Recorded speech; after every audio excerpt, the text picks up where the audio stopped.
I'm really excited and delighted to be introducing John Waters, Thomas Sheridan and Kevin Flanagan today at the Mise Éire event. We're going to have a short discussion. Well, it's going to be an hour long, but it's, considering the company, it's going to be short. So they're curtailed to, unfortunately, a few minutes each to answer each question. Now the subject matter, the discussion is learning from Ireland's ancient past to shape a resilient future. And I think today is testament that we're already doing that, because the organisers of this event were very quick to be able to do just that. Now my background is, don't be kind of fooled by my accent. I was born here. I've lived in England an awful long time, and this is the first time I've done anything like this. I was speaking to a friend of mine last night, telling him how nervous I was, and he said, "No, you'll be great. It's just that I'll hate your accent." And I was like... So, I thought I'd get that bit out of the way. In my daily life, I work as a guide in Drumcliff Church and monastic site, so the subject of this talk is quite close to me because I get to talk about Yeats, 𝗃𝗺𝗃𝗀, mythology on a daily basis, and I see this reoccurring circular pattern of Irish history emerge almost daily with different subjects. So I'd like to introduce the first speaker, who everybody knows and needs no introduction, John Waters, to address the first question.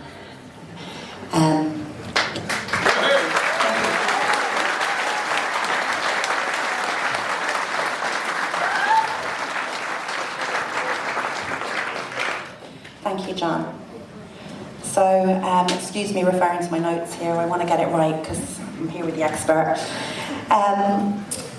Keeping with the theme of Pearse's poem, Mise Éire, John, where do you see Pearse's vision still echoing, and where has Ireland drifted from it today? Well, first thing I'd say is that Mise Éire is not exactly a kind of an expression of Pearse's vision in total. It's a particular element of the story leading up to the Rising, and he of course takes it from it's an old medieval poem about the crowing of the old hag of 𝗵𝗺, and in which he talks about this idea of this Irish goddess who is talking about, she's growing old and she's talking about her life. And Pearse picks up this concept and makes it a poem about Ireland looking at its state of unfreedom. And if you notice the play of the poem, it's a kind of a downward cascade from glory back down to pain. And you could even add in the modern day another line, probably to do with apprehension and about the future, and the future of our children. So that it's a very dark poem, and it was written, I think, in 1912, which was before he wrote the essays which are in this book. It's a book of those essays which are really beautiful and extraordinary essays, and I think very important for people to read in advance of the Rising. You know, the coming revolution, the separatist idea, the spiritual nation, the murder machine, all those beautiful essays. There's actually an edition, this is an old edition I've had, my father bought it in an auction many years ago with lots of other books, which saved my life. But there's a great Mise Éire press edition available of those essays now, and it's really, I think, probably one of the most worthwhile books you could buy at this moment. So this poem then is setting the scene, and he's expressing his despondency at the moment he's in, and the prospects. And it sets the tone for the Rising and for the idea of the Easter dimension, the crucifixion, followed perhaps by the resurrection. Above all, Pearse's vision was concerned with the spiritual nature of Ireland, and that was not an empty piety. It was a very precise understanding that he had, which he had got from Thomas Davis. The interesting thing about reading in this book, and the way that Pearse talks about all the great heroes, Robert Emmet and Wolfe Tone, it's as if they're like living on the same street, you know, that they're meeting every day, even though there's been decades or centuries between their lives. James Fenton Lawler, it was I think the nearest to him in years, about 70 years separated them. It's a very interesting thing to look at that and read that in this moment, because you have this very strong sense that this landscape is still there and it's still open. We haven't fenced it in. Freedom has not been arrived at. That's what I feel very much now. And reading Pearse, you have that sense that, you know, you could meet any of these guys in the street, the way he talks about them, and the way he loved them, and the way he loved and respected them, and the way he talked about their character, you know, as the most fundamental thing, their virtue. And these are all young men. Like, they weren't, like, I think Wolfe was about the eldest of them when he died. He was in his mid-40s at that point. Robert Emmet was 25 when he was hanged. Thomas Davis was 30 when he died. And these guys had left behind. He was a songwriter. Davis was a songwriter. Wrote some of the most beautiful speeches. This island of ours is no sandbank. It's an ancient land honoured into antiquity. Pious. Valour is piety in its suffering. Pearse borrowed his concept of the spiritual nation from Davis, who said that the spiritual freedom, and it is about freedom, and intellectual freedom are connected, fundamentally connected, cannot be separated.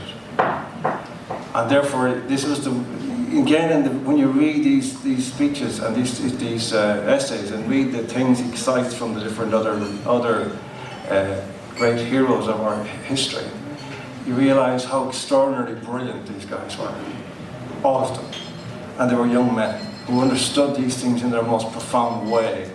And it's amazing to think about the way that our culture has become so impoverished now, that it's been stripped of young people being able to actually enter into that themselves and never mind to replicate it in their own hearts and in their own minds. But I'll just read you a couple of little passages from his treatment of Davis and the idea of the spiritual nation. He says, Davis was the first of modern Irishmen to make explicit the truth that a nationality is a spirituality. Tone had postulated the great primal truth that Ireland must be free. Davis, accepting that and developing it, stated the truth in its spiritual aspect, that Ireland must be herself, not merely a free, self-governing state, but authentically the Irish nation, bearing all the majestic marks of her nationhood, that the nation may live the Irish life, both the inner life and the outer life must be conserved.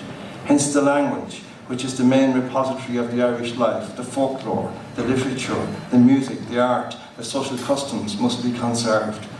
Davis fully realised with the Gaelic poets that a nationality connotes a civilization, and that a civilization is a body of traditions.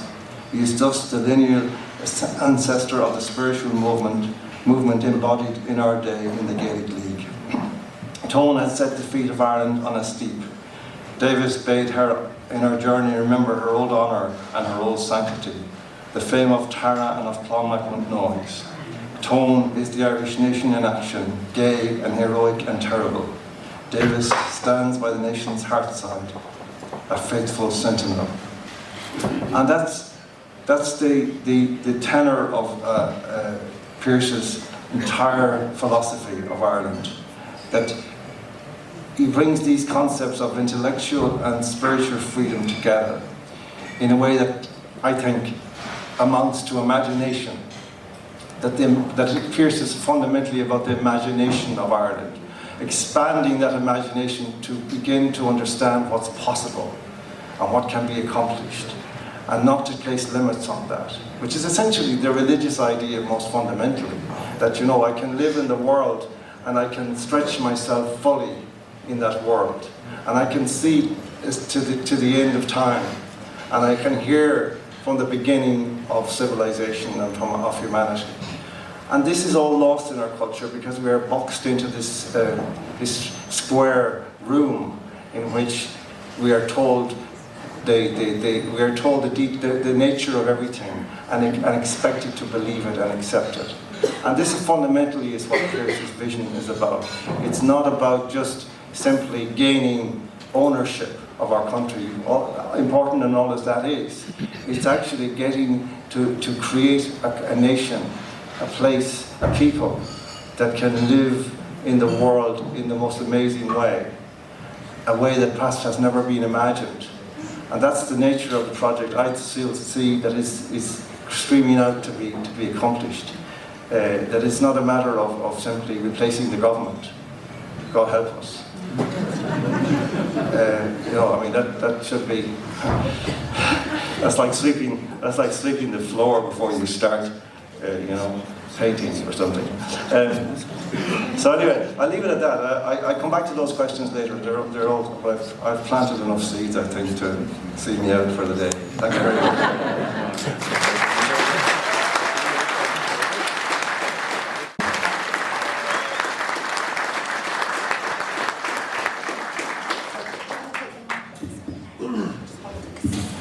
Yep. Okay. So Kevin, you've got a degree in law, common law. I do. And a master's in economics. We had a brief talk about that earlier on. Politics and philosophy. And politics and philosophy. Anything else? No, that's it. That's it. Just law, politics, philosophy and economics. And you're a font of knowledge about Brehon Law, really the Brehon Academy. Would you be able to kind of define the big differences between common law and Brehon Law for the audience? Yes, I'd be happy to. Okay, so thanks for the introduction. So when I first started studying law, on the very first day of school, in the first class, the lecturer stood up at the top of the hall and she said, "Your first loyalty is to the court, and your second loyalty is to your client." Now, that kind of struck me as odd. And throughout the 3 years that I was doing the undergrad degree, I heard multiple times the lecturer saying, if the law was simple, we'd all be out of the job. And that's why they complicate it on purpose, because the law is simple. It's fundamentally, a man can only be obliged to do that which he has agreed to do. Now, the problem with that is they use legalese to trick us into consenting to all sorts of agreements. Now, on the other hand, the Brehon Law was holistic. There was 3 features of Brehon Law that stand out. There's several of them, but the 3 features I'd like to focus on is, first, it was polycentric, which meant that it originated with the people. It didn't come from the king. It didn't come from a higher authority. It wasn't top down. Secondly, it was poetic, which meant that the judgment had to be given in a form of poetry. And thirdly, all of the judgments had to be based on an observable principle in nature. So there's a big difference between these 2 sets of laws. The common law is centralized, it's top down, it focuses on punishment, whereas the Brehon Law focuses on reconciliation. The Brehons had to understand the laws that were in place by the people. And how can a law be formed then? Well, if you can imagine, you're in a community and you're going about your day, doing your daily business. Over time, certain customs would be established. And given enough time, those customs would become a norm, and then eventually they would acquire the force of law. And the interesting thing about the Brehon Law was that the laws were considered to be around since time immemorial, or to be as old as the hills or as old as the rocks, which, incidentally, was only about 90 years, or 3 generations. Because by the time the 3rd generation had been born, the law was there since time immemorial. So I'd like to illustrate this with a few stories. Brehon Law was, the Brehons were willing to do the difficult calculations. They were very detailed in what they discussed. So the first book that I got on Brehon Law, which I actually have with me today, it says in the conclusion that it was Lawrence Ginnell, Brehon Law's A Legal Handbook. And he says in the conclusion that a nation's law is an irrebuttable witness to the character, a mirror that cannot be rebuffed.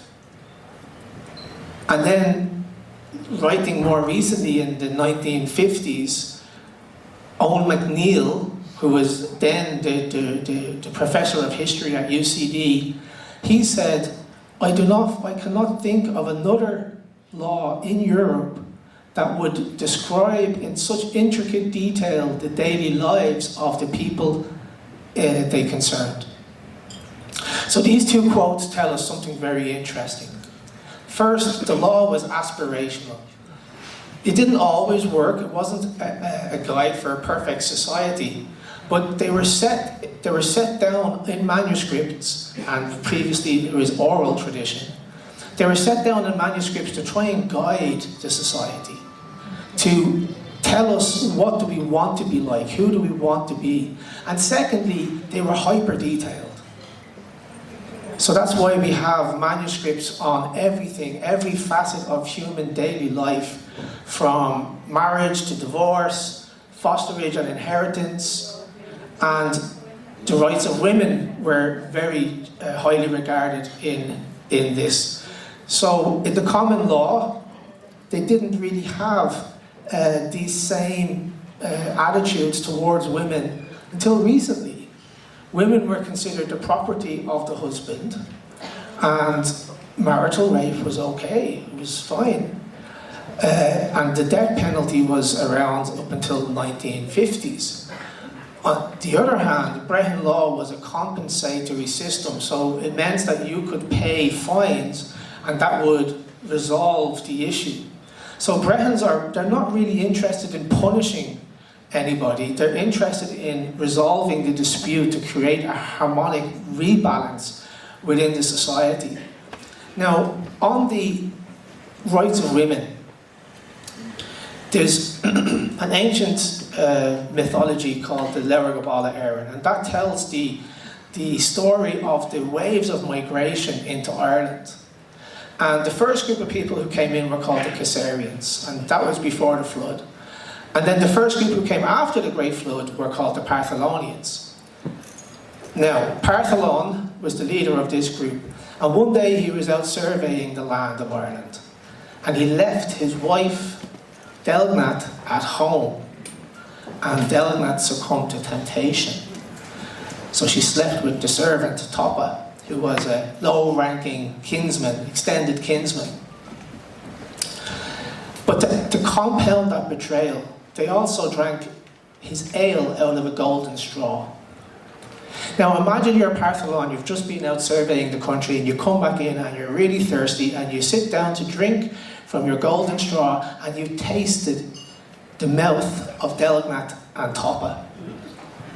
What do you think you would do? So he had a fit of rage, and in his fit of rage, he killed the servant 𝗃𝗵𝗶, and he also killed Delgnat's beloved dog, 𝗁 Éire. And I'd see that there's a bigger, stronger reaction about the dog than the servant, but okay. 2 minutes. So this is described as the first court case, the first judgment in Ireland, and the Brehon found that it was the right of Delgnat to recover against her husband, which was unheard of. This is the ancient manuscript. This is prehistory, right? And the thing is, Delgnat, in her defense, she said, well, you know, leaving me alone like that, it's like leaving honey before a woman, or milk before a cat, or meat before a child, or a tool before a right. one for one. How can you expect me not to act on it? Right? You have a responsibility as well, Partholon. So the way the case went was, it was deemed that the adultery of 𝗪𝗪 and 𝗃𝗺 was not sufficient enough to excuse the murder of 𝗃𝗺 and the dog. So as restitution, she was awarded an island, and she named it after the dog, 𝗁𝗍 éire. And that island still exists, retains that name to this day, and it's up in Donegal, believe it or not. I don't have a lot of time. There's another couple of stories I'd like to tell, but maybe I can say them later, because I am speaking again later in a different room that's not this room. So hopefully to see you, some of you there. What I would like to say is this: these laws were not given up willingly. It's not like they were just given up. Sir John Davies, who was the Attorney General for Ireland in 1606 to 1619, he said, there is no nation of people under the sun that does love equal and indifferent justice better than the Irish, nor will they rest better satisfied with the execution of the law, even if it's against themselves, so that they too can have the benefit and the protection of the law, when upon just cause they do desire it. Now, this was a man who was instrumental in abolishing the Brehon Law. Subsequently, he was involved in the case of 𝗃𝗺, which I might get into later on. And he used the judgment of the case of 𝗃𝗺 to seize the land of the Irish chieftains. And he kind of fast-forwarded that. And then we also had the penal laws, we had the famine, which compounded all of this. And that's probably why we don't speak Irish today, or most of us are unable to understand it. Now, I want to fast forward to 1958, much more recently, and a barrister now was writing an article called The Bench and Bar in Ireland. His name is R.W. Bentham. And he spends most of this article kind of explaining the Irish unruly attitudes towards common law. And he says, he tells a story, Lord Justice the Denning or something, he's talking to an Irish man in the court, and he says, young man, what would happen to people in your country who tell lies? And the Irishman, in a characteristically Irish way, said, "Begorra, my lord, they usually win." So he then went on to say, Irish irreverence for law does not stem from sympathy with crime or wrongdoing in general, but rather from the fact that the Irish, who have a longish memory, know that the law in Ireland today is not Irish law. It doesn't command reverence as a native institution, but merely respect nowadays as an essential part of the machinery of government. So I'll just finish on this point. The thing that makes the Brehon Law stand out, and why I love it, is because it was ours. It was quintessentially, characteristically, organically Irish.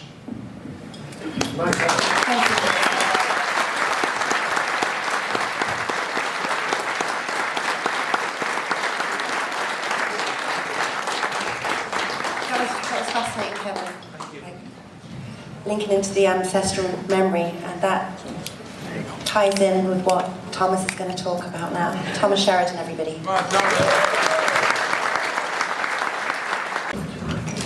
So Thomas, if you want to introduce yourself, I don't think you need to, because I'd say everybody here knows who you are. But you're going to be talking about mythology and how it's filled with cycles and struggles of pain, renewal, and applying that to today's time. So how do you see mythology existing or coexisting in the world we're living in today? Thank you. I think the first thing for people to know is what mythology actually is. When they hear the word mythology, they think myth, story, fairy tale. something that's just a bit of entertainment in a kind of a narrative form. But mythology is very much more different than that. The great Irish-American mythologist, Joseph Campbell, he said that myth was more true than history. And that's true. When we get the history of our country or the history of the world or other countries, what we're getting is the official narrative that's been passed down to us. It doesn't endure. Now, myth comes from a time before we had written, conveyance of stories and history. So they were enshrined within mythology as great stories of heroes and adventures, and they all over the world have a remarkable similarity. And this was Campbell's great recognition of mythology, is that they could find stories that happened in Irish mythology that were paralleled in Native American, or paralleled in African, or paralleled all over Europe and everywhere. Certain forms and types of identifications pop up over and over again. And that's because mythology, what it really gives us is an archetypal roadmap to the human soul, both on the personal and on the collective level. Now, in terms of Pádraig Pearse, he instinctively knew this, or he definitely was aware of it, and it played an enormous role leading up to the Easter Rebellion. He would have been very well aware, as would have many of the people serving under him, that they were taking part in a mythological version of Irish history that was being created in real time. Now, this is the power of mythology. Don't think of it as something from the ancient past. This is something that lives in every one of you now, whether you had a difficult time in your life, recovered from an illness, went through a divorce, terrible things happened to you. You will start looking back on your life and realizing that at one point I met a wizard who gave me some information, whether it was in law or something else, that allowed me to escape a situation. I met a temptress. I met a dragon I encountered, had to steal the dragon's gold, and all these becomes metaphors for things that actually happened that brought you along the struggle. Now, Pearse would have been very much aware of that, as would his brother Willie. And this is why they went to their deaths in such a calm state. It's very difficult to actually understand why people like the two Pearse brothers and Tom Clark had this sense of calm about them when they faced the firing squad. They knew they were playing something very different. They weren't just a story on the evening news. Pearse especially knew that he had planted a psychic message within the zeitgeist of the Irish public that was never going to go away, and all he had to do was perform this ritual of the Easter Rising and bring it to its final conclusion. And the final conclusion was to be executed. Now, that was not failure. That was the final punctuation, the final moment that sanctified or brought the living mythology of the 1916 Rising into manifestation. And there's letters from them towards the end. They say things to their family members like, the people of Dublin are angry now, but they'll be okay in a while. Now, that came directly from the executions, but not just because of sympathy.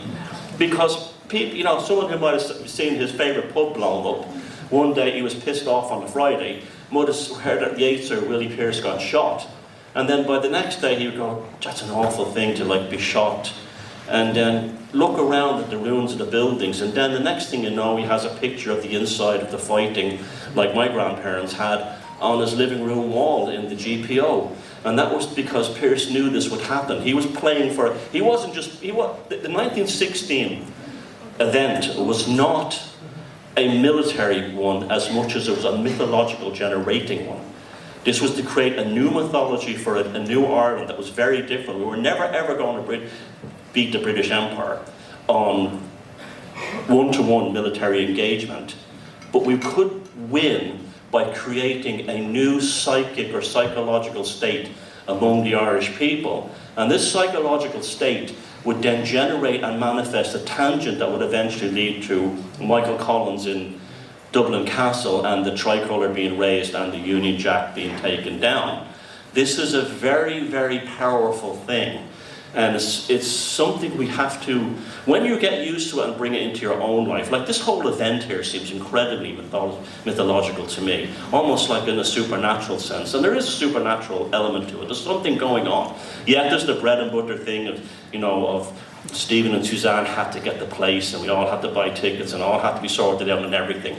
But there's another sort of hidden stream that lies below that. And within that is the potential to turn this from something that was just going to be a meeting into what I feel an incredibly magical vibe right now. And it's... and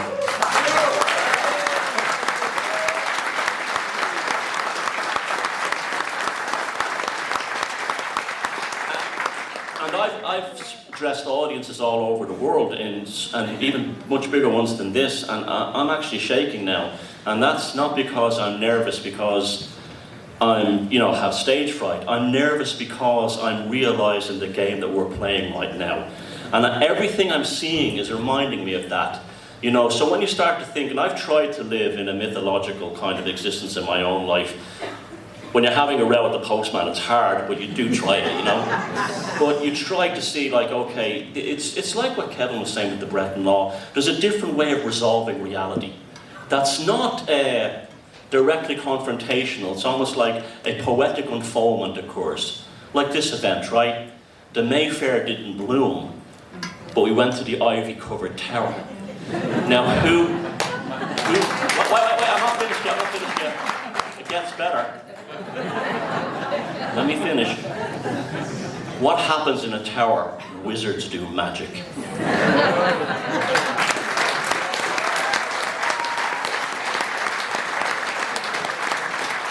Now, you're not going to tell me that that's just pure coincidence. It's not. It's not. It's just, I can feel an energy in here that's like pulsating. And I want to bottle it and take it around the world with me. And I think other people who are not probably in or visiting and looking at this here will probably feel the same way. It's because what we are, we're Irish, we're different. We're odd, but that's not necessarily a bad thing. There's a thing in that leads, that presents opportunity. You know, I was talking to a chap there earlier on, and I was saying like the old story of the British officer at the train station down the country, and he says, I don't know why you bother having timetables, the trains are always late. And the clerk goes, sure, we didn't have timetables, we wouldn't know how late a trains were. And that's us, you know, we're different. And we live, even like, you know, everything gets mythologized here. It's almost like we have something wrong with us. It's, I mean, in a good way. I mean, Pearse French can write a song about trains being late, and it becomes like almost an anthem for the people at a certain time. Rather than complaining about the trains being late, he wrote, you know, Michael, are you right there, Michael, are you right? You think he goes home for tonight? I mean, this is like, we all grew up with this stuff. And it's sad the way a lot of us vanished. Even like, I remember as a child in Dublin, we would have like poems and sort of like nursery rhymes like, you know the story of 𝗺𝗵𝗶𝘀, shall I begin it? That's all that's in it. You know, let that sink in. You're a young child developing your consciousness, and you hear that, and you go, well, what's all that's in it? And you start thinking, oh, the world is a different place than just black and white.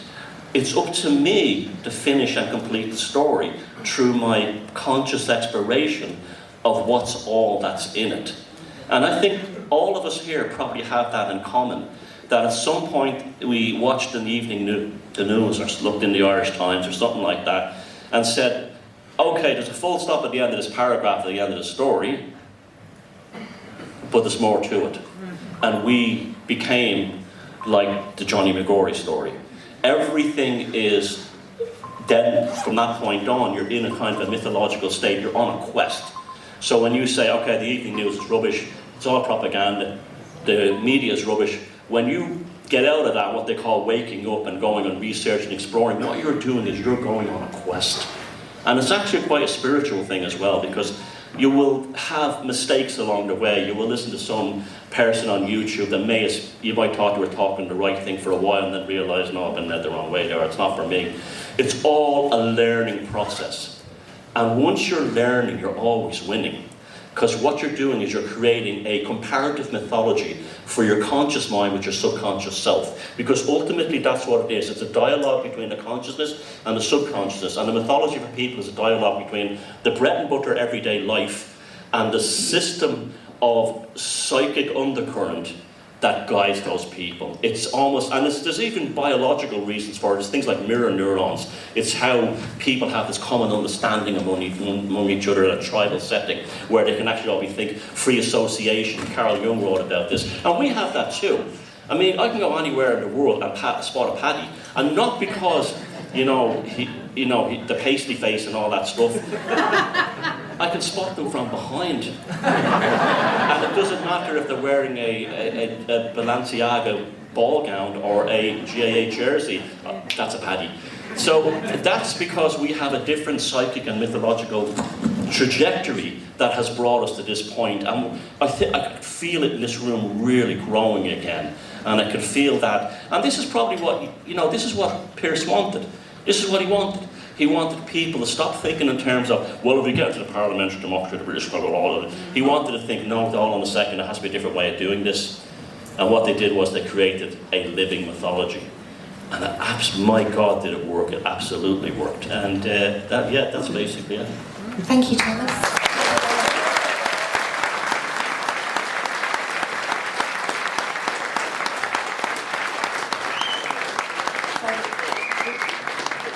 Brilliant, Thomas, thank you. And you can see how everything is kind of overlapping organically, even though they're coming from very, very different perspectives. So, John, would you grace us again, if that's okay? Thank you, because we're...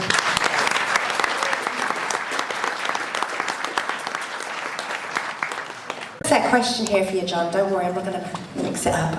Okay. But I think, there's been this has broadened up a wider discussion. What Thomas touched upon, this kind of idea that there is a magic and around this event. And I know you mentioned the other day about the symbolism of 1916 as well. So what I was going to ask you was, in the context of the Mise Éire poem, going back to Pearse, where can you see us going forward? What can we utilise in order to be able to try and carve that new future? But I'll kind of keep it a bit opaque or clear for you, because I know that you wanted to touch upon a couple of other things, and we've only got 5 minutes now. So yeah, thank you. I think it's something. It's a hard thing to explain, because it's easy to read it as disproportionate. But this morning I was upstairs and I was thinking about all that had been happening the last 2 weeks, and very, very mixed and troubled feelings and good feelings and hopes. But there's something very ugly about what happened in the last 2 weeks, which is hard to put your finger on. But it's got to do with the idea that the idea that sticks and stones may break my bones stuff is actually false. It's not true that words can't hurt you. Words of a certain kind are akin to tarring and feathering. And once they're on you, it doesn't matter how innocent you are, you're still tarred and feathered. And everybody makes a space around you because they don't want to brush against you. So there's that element of it that I was very conscious of. However, this morning I was thinking along those lines and feeling a little bit sorry for myself. And then I thought of that morning on the 3rd of May, 1916, when poor Pearse was going out, not alone knowing that he was about to be shot, but knowing that the next day his little brother would be shot. So I got over my little fit of, whatever. But this is, what Thomas says is beautiful. It's exactly what I feel about the imagination that Pearse was talking about. But we have to concede that at this moment in our culture, that imagination is guttering. The flame is guttering, and it's the pilot light is almost out. It's not completely extinguished, but it's as this day shows. But you know, these people, this Ireland that is here, and it's the Ireland I grew up in. This room is the room I grew up in. I know it, I feel it. But that Ireland I can't find anymore most of the time. It's been drowned out. It's been extinguished. It's been terrified into silence. And we have to really start to work at that. We can't allow these bullies to take our country from us. But even more urgently, we can't allow them to take our imagination and our soul from us, because they're doing that too. That's their way to achieving their ultimate gain. All they care about is the land and the property. Can I ask you a question there, John? Yeah. Because throughout the whole process here, you know, I find a little bit of hope myself in the fact that there's been a very positive response to the negativity. You know, the likes of 𝗵𝗵𝗶𝘀. We have the press now kind of realising they're not in the popular position by completely demonising events like this. Exactly. So that the tide is turning, and even the common people now are talking. Yeah, what's turning, I think, is... See, I actually don't think anything's changing fundamentally. I think people always knew that what we were saying was true. They always knew that we weren't far right. I mean, I've been around for 50 years. Like, if I was far right, I think people would have noticed it somewhere along the way. You know, if my middle name was Adolf, like, it would have come out, I think, you know. So people know this is nonsense. And they know that these skittery journalists are just speaking lies for money. That's all they're doing. But what it was a suppression of people's spirit. So they became terrified of speaking, or even of thinking. You know, and running away from people who were beginning to talk in a certain direction. And I'll see you later, yeah, nice talking to you, yeah, good luck, Thomas. You know, that has been the curse of the last few years. The last 15 years, I think this has been going on, since 2011, which is another story. There was a coup here in 2011. I don't know if you noticed. I didn't notice at the time, but I know now that it did happen. I've written about it.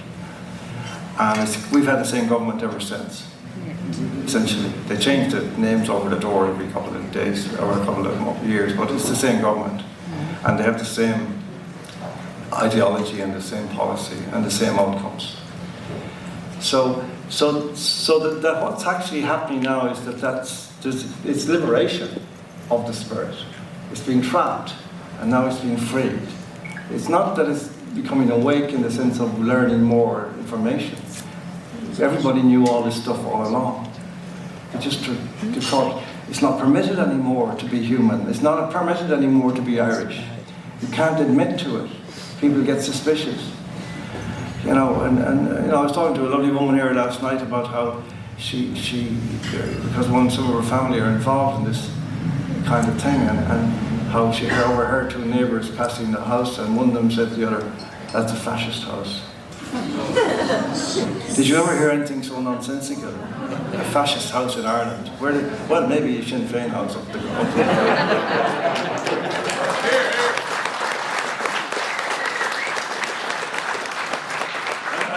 That's the definition of a fascist in Ireland, is somebody who calls everybody else a fascist. So, you know, I feel great about this. That's what I was trying to get at the other day, Tracy, and I didn't want to kind of overstate it or make it, you know, make it into an easy stick to beat me with. But I do think there's something in it, that the spirit that Pearse articulated in his idea of the rising. He knew that they were going to lose. He knew they were going to die. But he knew that triumph would follow, glory would follow. And because if you think about Mise Éire, that poem, he starts with glory and he gets away from it, into fear and pain and sorrow. But he knows that the glory is coming again. And we are now at that point. We could add another line, like, you know, something like, you know, we trusted our beautiful country to the most useless among us.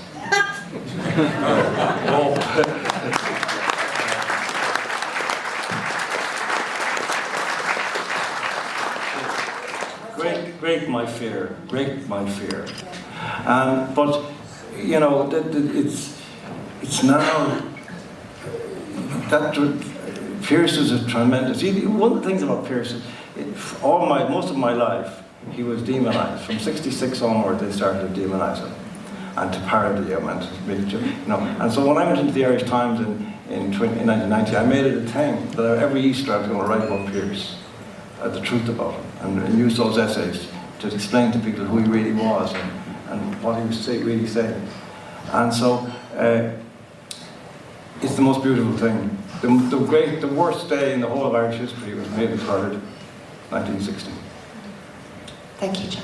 Thank you.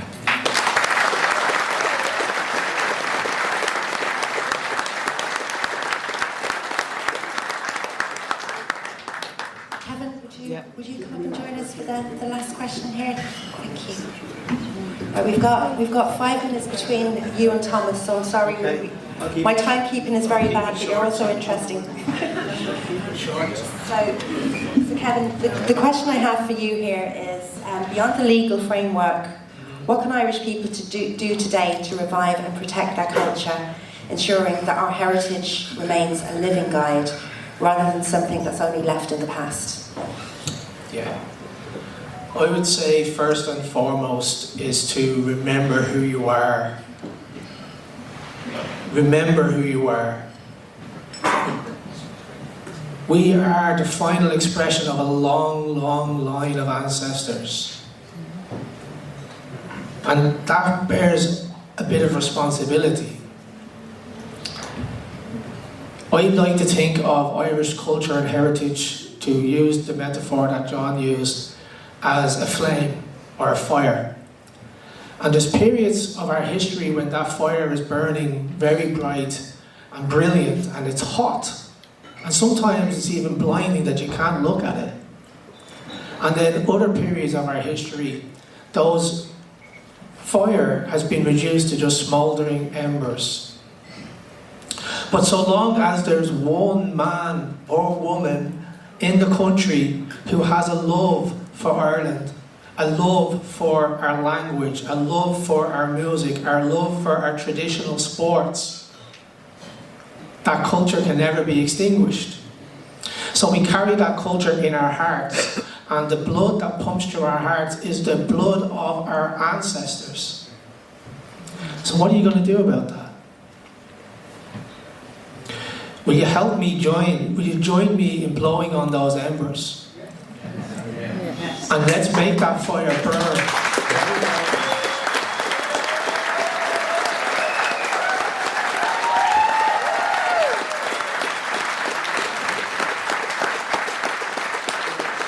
I'd like to share a story with you, and I'm going to keep it very quick. There was a chieftain up the north called 𝗺𝗺𝗺𝗀 O'Neill, and he was ruling in the 1500s. And one day, some bards came to the boundary of his kingdom. Now, O'Neill clan, if there's any O'Neills in here, you're from a very prestigious lineage. You're descended from warriors and from great leaders and patrons of Gaelic culture. And so the bards came and said, we would like to meet your lord, and we will extol the virtues of his clan. We will extol the virtues of the O'Neill clan. And when 𝗺𝗺 heard this, he said, what? All this about my forefathers and nothing of me. Tell them they shall want for nothing in my kingdom, but me they shall not see. I would rather throw lustre back on my family than take anything from it. And we are Irish people, and so we're not just talking about our family names, we're talking about our grandparents' names, our great-grandparents' names, our great-great-grandparents' names. So we are all a big family. And I know families don't always get along, right? But when push comes to shove, when the wolves are at the door, we stick together.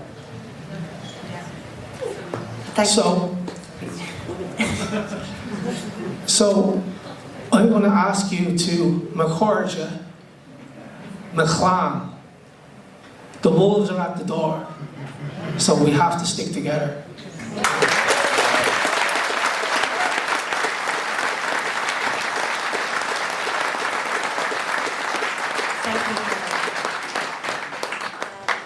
Back to you, Thomas. Now, we've only got a few minutes on this, and it's a massive subject, and I know you could talk all day on this, because I probably could as well, and you've taught me a lot about this myself. Thinking of the literary revival, of Yeats and others who used myth and story to shape a new Ireland. How can remembering and retelling our mythology help us navigate change and build resilience in the Ireland of today?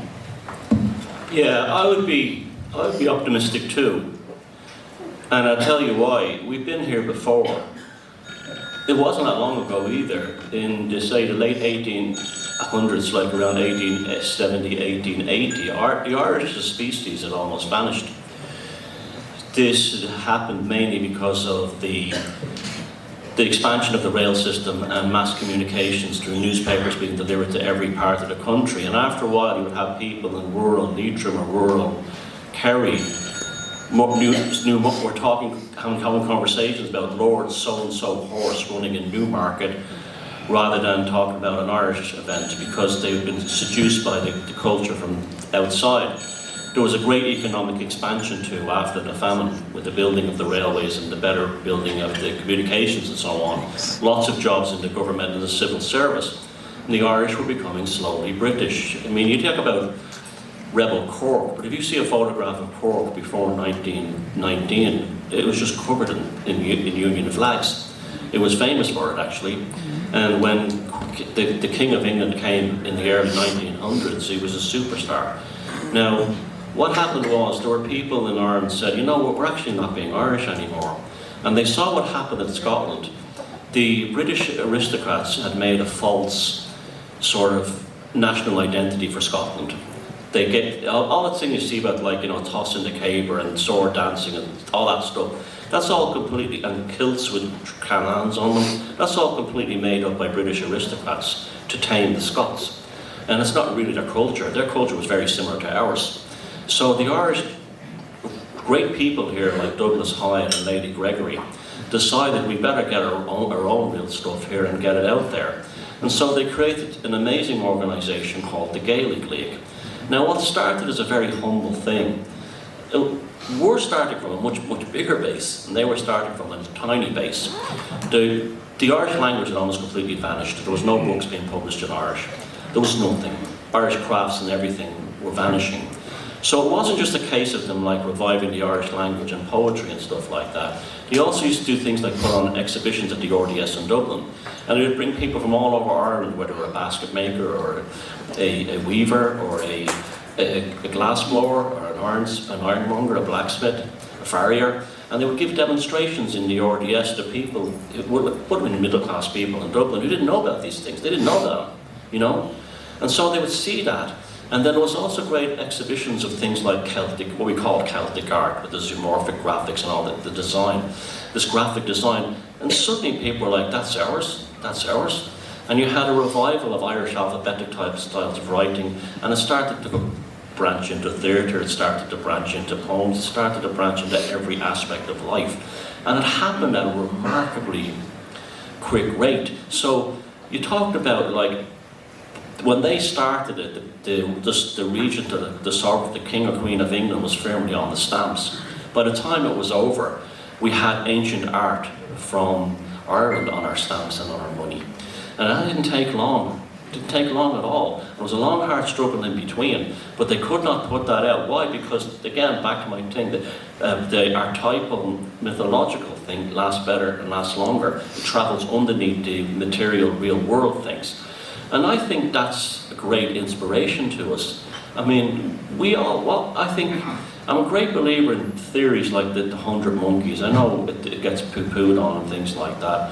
But I really do believe that if every one of us went out from here and thinking in our hearts that, you know, I'm part of an Irish Celtic, not really Celtic, Gaelic revival, whatever in the modern sense, it does influence other people, but not in an evangelical way where you bash them over the head. You know, the Gaeilgeoirs got a bad name back in the day for that. We don't have to be like that. We'd be very casual about it. And it'll be a beautiful thing when it happens, because it does happen. Because let me tell you something. If there's one thing that our culture has, it's beauty. We should be very aware of that. We have a beautiful culture.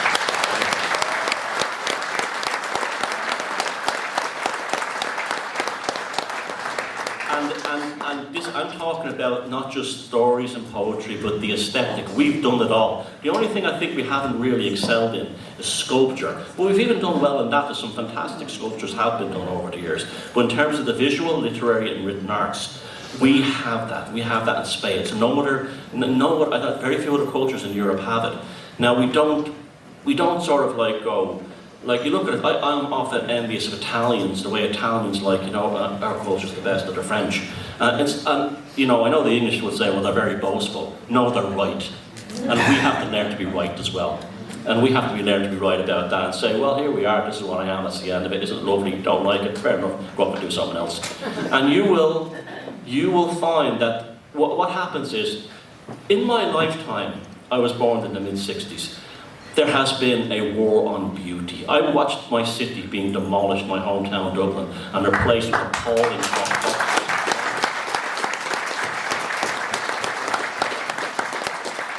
And most of them were done by government.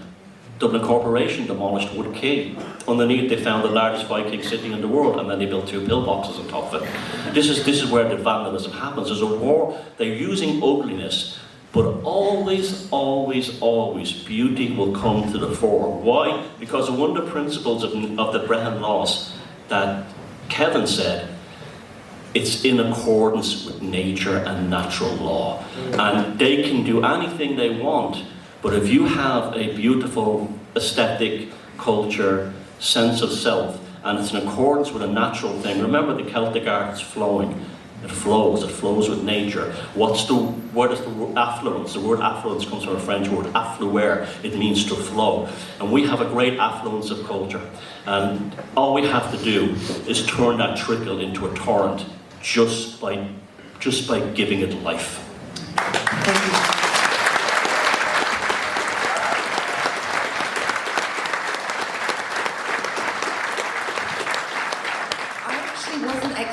This to be so positive, but I think between Kevin, John and Thomas, everybody's got a bit of fire in their belly, They've reminded us of an ancestral memory and this hope that history is secular, There's the greatest battles are when we're under the cosh, and there's no greater battle than now. So thank you everyone, and it's great to get so many different perspectives. Now I've been told we've got a few minutes for questions. I'm not sure how this is going to work. Brenton, have you got the mic there yet? So if anybody's got any particular question they would like to ask either Kevin. So we've got around 15 minutes, and Enda is going to bring around the mic for the few questions. So anybody who's going to ask a question or make a statement, keep it as short as you can, because at 1:15 we'll be getting preparation for the second panel starting at 4 o'clock. So Enda's going to be here with the mic, and it'll be potted up now who gets to have a few words, okay? Thanks, Brendan.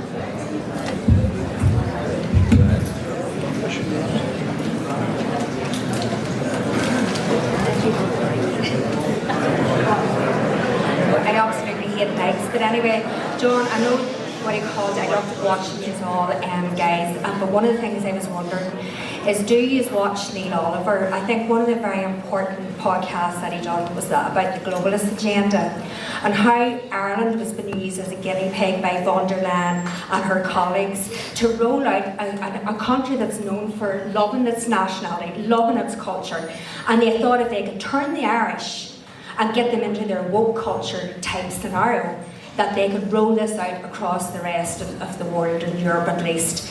And I think that's very important to realise that we are literally the guinea pigs of this globalist agenda.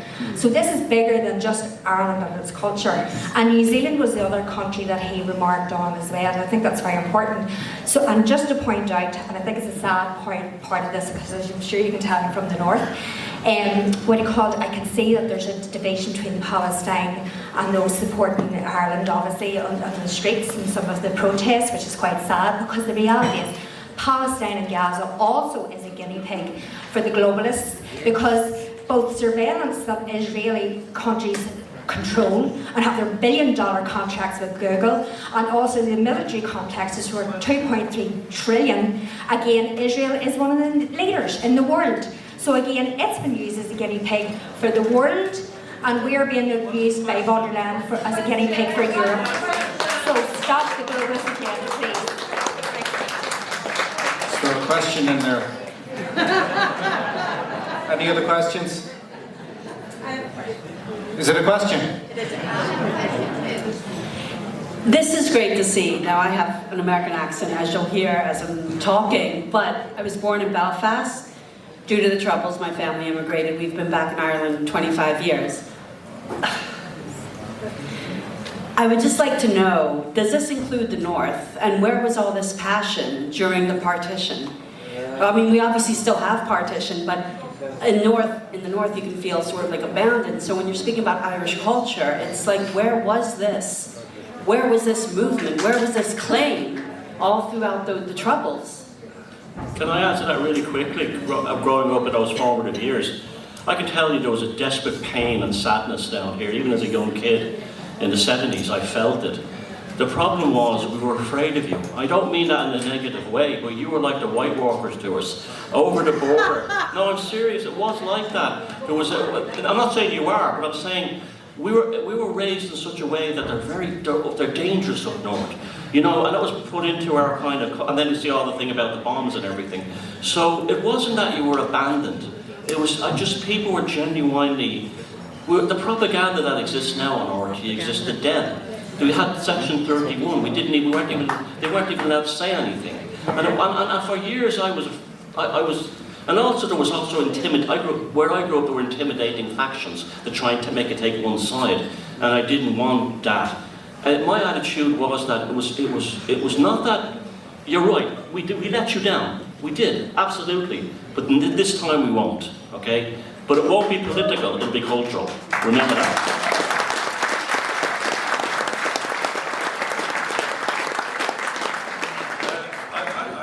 Thomas, I don't think we let the North down at all.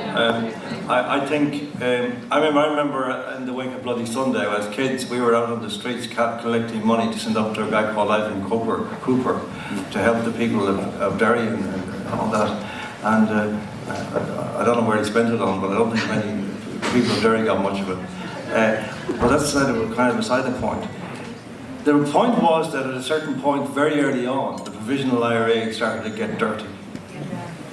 And it was absolutely unjustifiable what they were doing, bombing England, killing children. There was no earthly way anybody in any decent situation, with any principles, could support that.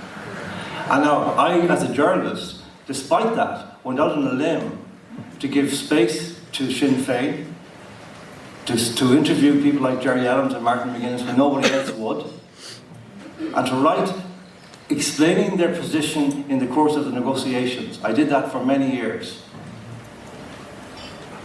So, the people of the North were not abandoned, except by Sinn Féin.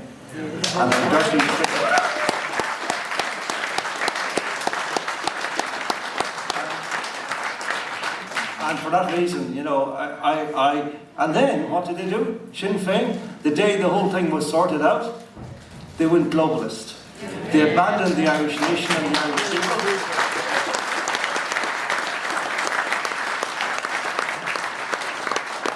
And now, the latest thing they're doing now is trying to cancel people like me, to prevent me talking to people about my book, to close down my meetings, to threaten to burn down buildings in which my meetings are scheduled to occur.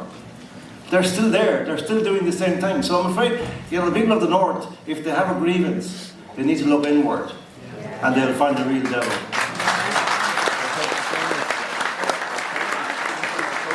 Hi there. I just wanted to ask the panel, but also the whole room, because there's a massive amount of us here, bringing it to the present day. What are we going to do now? You know, what are we going to do now? There's horrific things happening out there, and it's wonderful to reflect on our past, but right now, there's an awful lot of crap going on out there. I've been at several marches, okay? And I can recognise a few faces, okay? It's all very well to talk. We need solutions. So my question to you is, what do you think the solution is? Because now we have a case where we have multiple parties all scrambling to try and grab to be the new leader, okay? When I'm out there as an Irish woman. I'm out there as a mother, okay? I'm not out there to represent anybody. I just want to make sure that my daughter and all the children of this country, men and women, are safe. So while we're talking about this, this is happening. This is reality, people, you know? This is fantastic to come to things like this. But I don't want to see the reasons why I'm out marching and fighting against what's going on. I don't want to see it turn into a big money business, you know? And that's, like, it's great that people are here, but we can't turn this into a kind of a money racket. We need to be active on the streets. You need to spread the word. And you need to tell people that the regular news, it sells. And when you do see a march, okay, just join in. Just walk along, that's all. So my thing is, what do you propose as a solution? Can I say something? Sorry, can I just say this? First of all, by talking about our culture and our past, we're not avoiding the issue. The whole purpose of this discussion is to begin a process by which we can awaken the conscience of our people. This is the most fundamental thing, and without which there is no future at all. That's the first thing I would say about that. The second thing is, there's no money racket going on here. We've been working, all of the people involved in this, and myself and Thomas, we've been working for next to nothing for years, fighting these battles.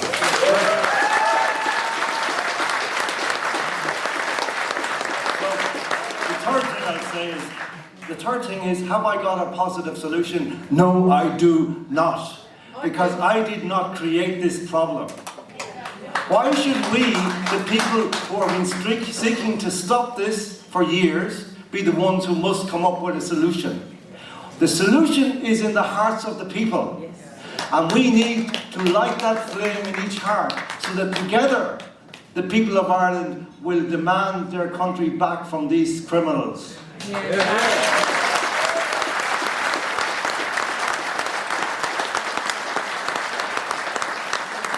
Ladies and gentlemen, so concludes panel 1 discussion. Will you please put your hands together for Tracy, for Thomas, for John, for Flanagan.